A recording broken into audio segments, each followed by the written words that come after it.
So it's not just me saying this. 1/3 of all B2B sales professionals are going to lose their job within the next 5 years. And every expert coming on the show as well, they're all saying the same thing. Andy Hoare from Forrester predicted about 22% of roles in B2B selling will disappear within the next 4 years. And why? It's just so simple. Salespeople haven't evolved with technology and just the pace that the world's going. They are essentially literally T-Rexes trying to tap away on their smartphones with these weird big claw things and not quite getting it right. Because of course, the internet has turned everything on its head. It's not just the sales industry, it's every single industry possibly imaginable. Everything over time becomes commoditized. The products and services that people are selling become commodities, and people's very roles become commodities. And this is why I'm doing the whole podcast. This is the whole point of everything that I'm doing, that when there's disruption, there's going to be real, massive, huge winners in the sales industry. And unfortunately, sales professionals are still listening to the sales managers who sold 20 years ago when cold calling works. And so they're trying to shove that down their throat constantly. It doesn't work. And all you got to do is look at the real practical aspect of all this.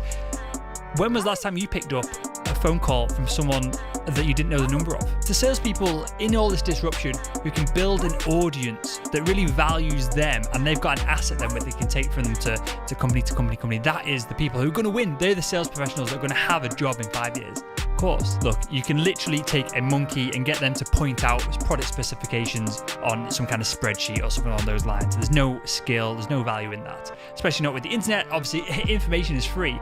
Where the value lies for salespeople is to know and own the industry, to become a mini celebrity within that industry. And I think this is truly what consultative selling is all about, the end game of it all. It's not being able to ask good questions. Anyone can be taught to do that. It is having that industry knowledge and becoming a real asset, having your network and you owning it and taking it with you from role to role to role.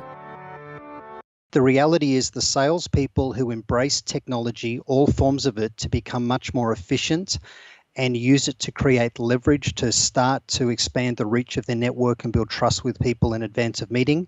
Those people are assured of having strong futures in professional selling.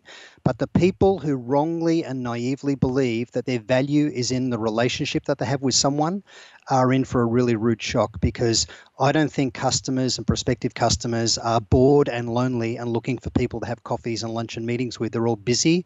You need to provide value for them, help solve their problems, help them realize their opportunities, or you don't have a reason to really be there and have a seat at the table.